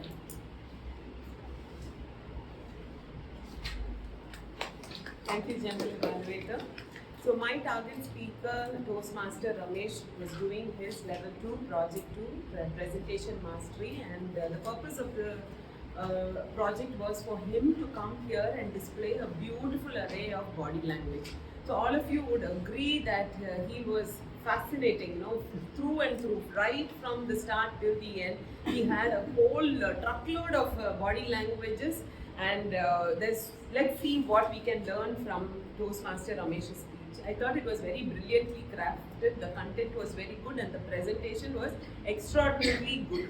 So let's first look at what we can learn. The first thing was for all the important points that he was quite confident, and he was using a lot of very beautiful hand gestures, and tapping his little finger, and cool student attitude, and then the nervous, he was like squirming all over, and in that way it was like very, very very, very engaging, we should say. His posture and presence, the minute he comes on stage, he commands the attention of everyone. He's an eyeball grabber, so everybody can't help but then look at him. So that was very good. The way that you interacted with the audience was very good, and your facial expression when you were using keywords also, it really matched, the word. I have a few recommendations for you, sir. One is the eye contact. When you were making eye contact, mostly you were having a conversation with Nandini and Monica, so you were like restricting your eye contact to the first 2 rows. But Kalai Mani sir and Srinath, and that area was completely overlooked. So probably when you come on stage, probably you can go all around so that everybody will feel that you are talking exclusively to them. The second thing is You started off with this close your eyes, and I was not closing my eyes because I had to evaluate you. Close your eyes, and you took about 20 seconds to do that activity. Probably in this presentation, it would not have been required because you were going to display your body language, right? So probably that was, from my point of view, maybe you could have used that because everything was so interesting that 20 minutes, 20 seconds also could have been used. The next thing was the position of the chair. No, you were mostly facing here. So people from there could not watch what you're doing. I could because I was sitting diagonally. So I could see what you were doing, but people over there could not have. So overall, your speech, it demonstrated a lot of confidence, and there was a lot of clarity. The content was amazing, and the presentation was extraordinary. A little tweaks here and there, and I'm sure that it's going to become, fantastic presentation, and all the very best to your future projects. Over to you, Toastmaster, the general evaluator. Thank you, Toastmaster Carolyn. Now I would like to call the second speaker evaluator, Toastmaster Abhilash.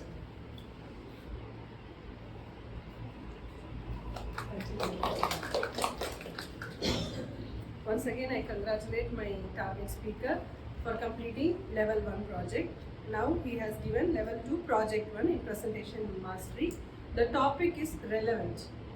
He took us to the feeling of movies, adventures, everything is relatable. And he gave how self-love, we have to embrace the self-love.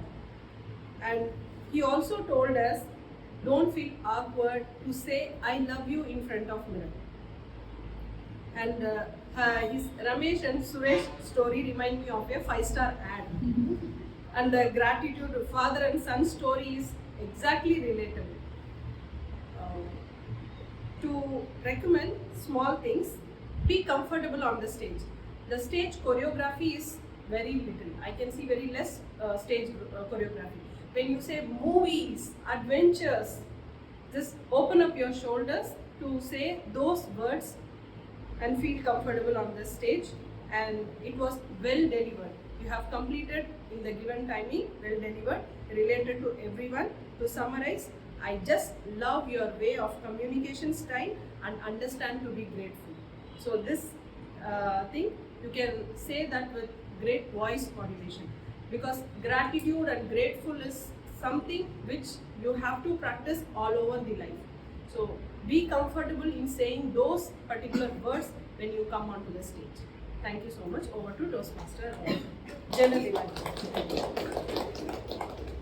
Now I would like to call the third speaker evaluator, Toastmaster Karthikeyan.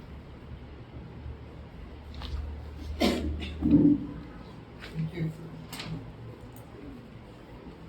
The selection of the topic for panel discussion was very relevant from 3 points of view. One is, as Toastmaster Kriti said, this is the month of Children's Day. And number 2, children are the future of the nation. And number 3 is the need of the hour is resilience in children, because you see results of +2 or NEET coming, and next day you open the newspaper, you see so many suicides happening. So the emotional turmoil the children undergo while facing the exam or facing failures, they totally lack resilience to face such failures. So this is absolutely the need of the hour. It's a very sensible subject topic to be chosen. As far as the panelists are concerned, the selection could not have been more appropriate, because Toastmaster John is an expert in bringing up children's creativity. So also Toastmaster Caroline and Toastmaster Abhidasha is a child educator. Though Toastmaster Monica may look to be an odd man out, she did the checks and balances very correctly, being an auditor. So, and when Toastmaster Kriti introduced the topic, she defined resilience in 3 words, and the third one was most important, that is the ability to spring back from failures, which is the need of the hour of the children of the day. because many you see drug abuse, suicides, all these are results of the inability of the children to take failures in their stride. They are not able to face failures, they buckle under pressure. So the topic was introduced very well by the speaker. Vocal variety was good, eye contact was fairly good, gestures were good. The audience awareness could have been slightly better because since the panel discussion, the scope for increased audience awareness looks less. She was very comfortable in moderating the panel discussion, and the engagement of audience at the last question and answer session was good. While moderating, only one thing I would like was not to deviate from building resilience in children to youth, because this itself is too big a complicated subject to deal with for a long time. So probably we could have restricted the discussion only to resilience building in the children. It could have been a different subject altogether. And one recommendation is again time management. The last summation was done a bit hurriedly because of the red card, as it is being otherwise it was a well conducted panel discussion. Thank you. Now I would like to call the bookmaster for the day, Toastmaster Samuel.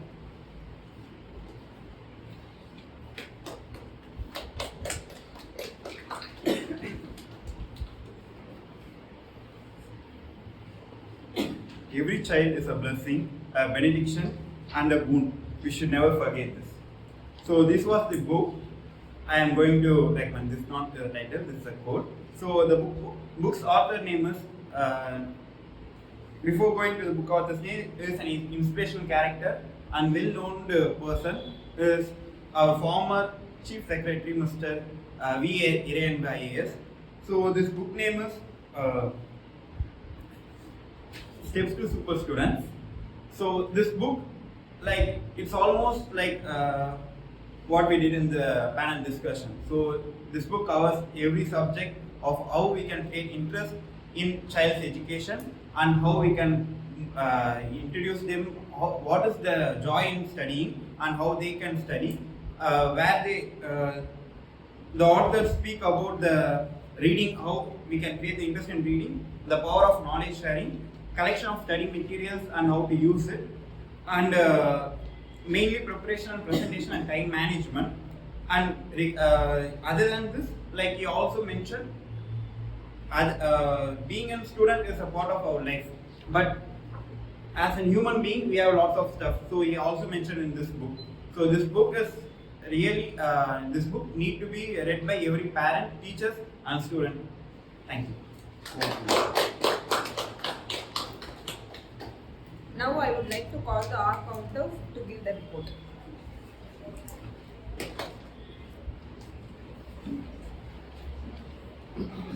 First, I'd like to start from myself. I think I said I said 3 times ha. Toastmaster Hari said ah 3 times. B more than 3 times. Toastmaster Kriti said ah more than 6 times and 5 times. Toastmaster John said like more than 4 times, ah 2 times. Toastmaster Carolyn said ah more than 5 times and 3 times. Toastmaster Monica said ah 4 times. Toastmaster Abhidasha said ah 4 times. He, I think 3 times. Okay, 3 times. Toastmaster Samuel said ah more than 7 times. Toastmaster Karthikeyan said ah more than 4 times. Toastmaster Srinath said ah more than 2 times. Thank you. Over to the general evaluator.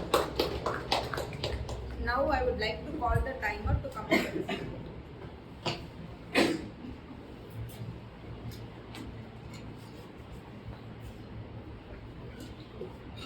So good evening everyone. So we have started the meeting as per the session. So to the prepared speeches, TM John, Toastmaster John, done his speech on 4 minutes 24 seconds. Toastmaster Ramesh sir did his speech at 6 minutes 28 seconds. And Toastmaster Harish at 7 minutes 6 seconds. And the panel discussion done by Toastmaster Kirti, totally 41 minutes 1 second.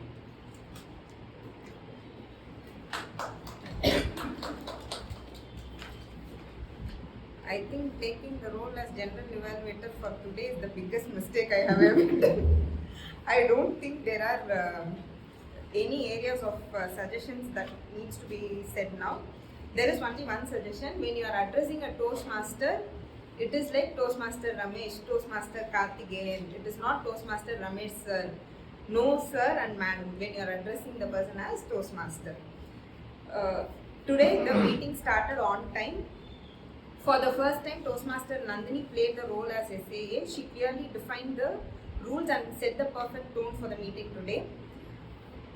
The prepared speeches were very well written and very well executed. Our speaker evaluators encouraged the speakers and also suggested a few suggestions for improvement. Bookmaster for the day, Toastmaster Samuel, clearly suggested a book which is considered to be the need of the heart.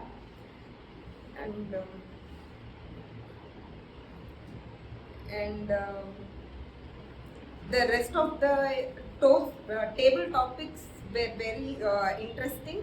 And thank you, Toastmaster Abhida Shah, for bringing out our nostalgic side today.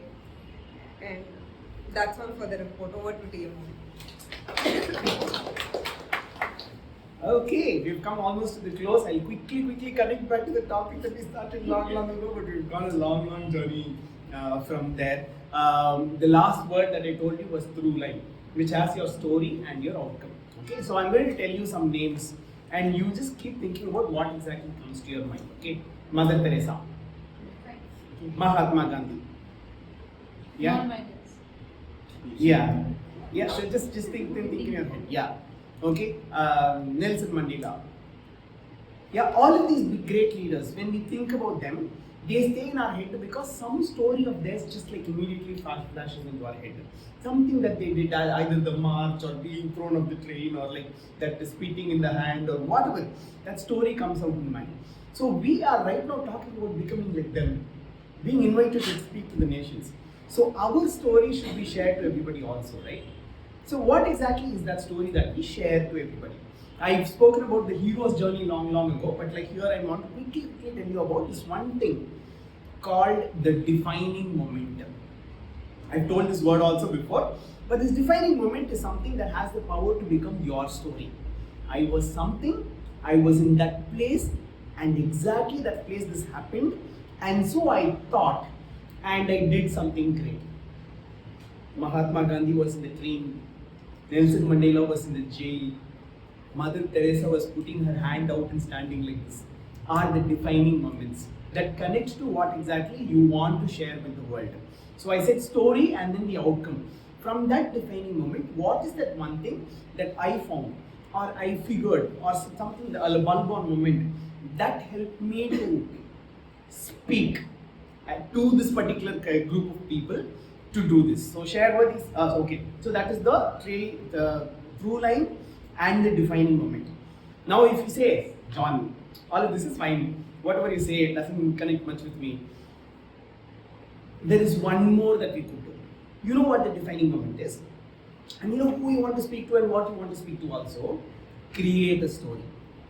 Creating a story is like saying, I found my career much later in my life, and after I found my career I was able to do a lot of things, but before that I couldn't do anything.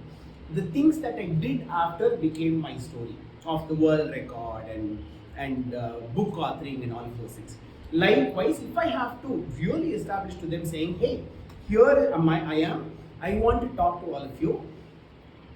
So for me to talk to all of you, you need to pay me also. So what did I do? Could be a book that is authored.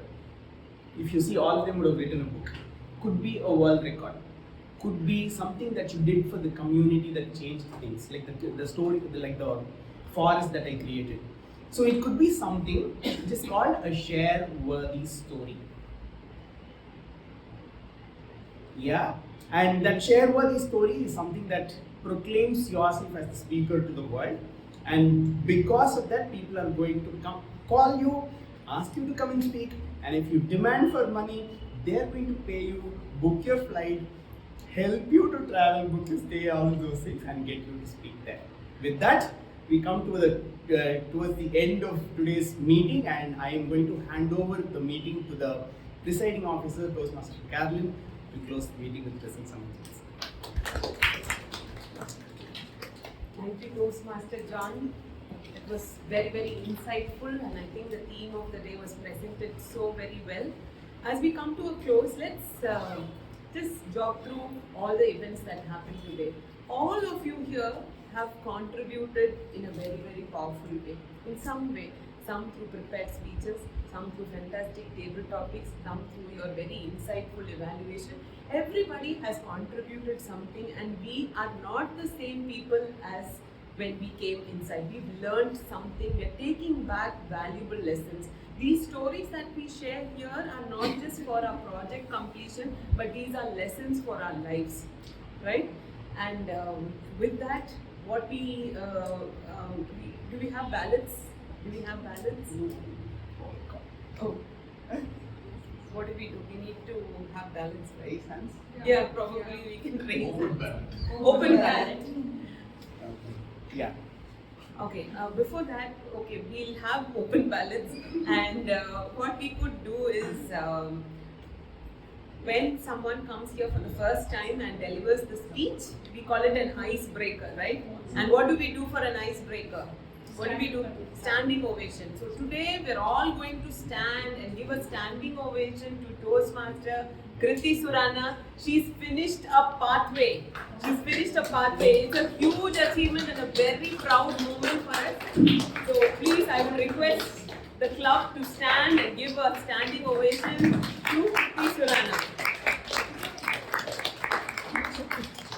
Great. And another highlight of today's meeting, which I forgot to tell in the evaluation, was I like the way Toastmaster Ramesh came here and pulled the card from the timer. All of us have been dying to do that. Ever since we come and we stand in this place, no, we're just dying to do that. Attack that person, pull the card away. But you did it. So kudos to you. Kudos to you for that, sir. Have you voted? For guests.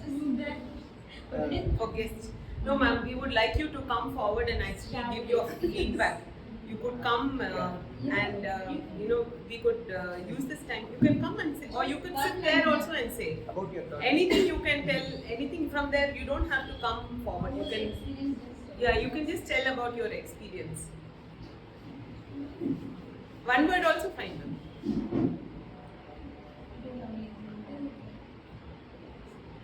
It was nice. Okay, sure. Thank you for that. Harshita, from there, you don't have to come here. You can tell from there. How did you find it? How did you? What was your experience? Because your feedback will help us to improve on many aspects. So it's very valuable. It was good. Okay, thank you for that. So as always, we'd really like to thank all the role players who came forward to take up roles for the meeting, and thank you Toastmaster John and the SAA for today for arranging everything here so beautifully so we can come sit very comfortably and learn. Thank you for this facility, and if we have the results, we can announce it.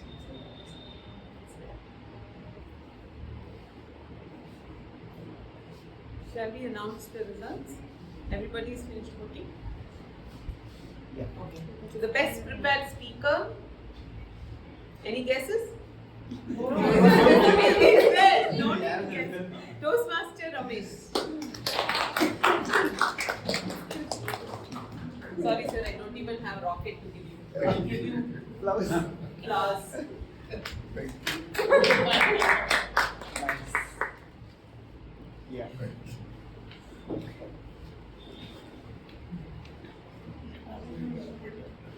Best table topic speaker, Toastmaster Kriti.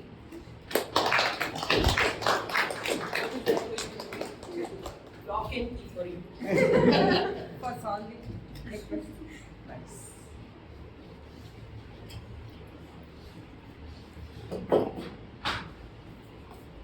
It's the people. Best evaluator, Toastmaster Karthikeyan.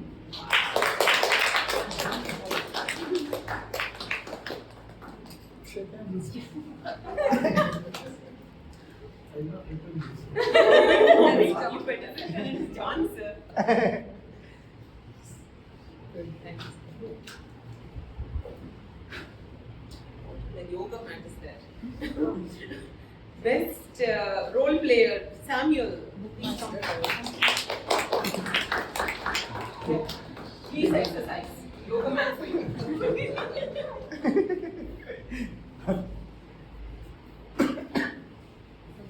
And yeah. Best auxiliary role player, Toastmaster John. Rotation. Please come here.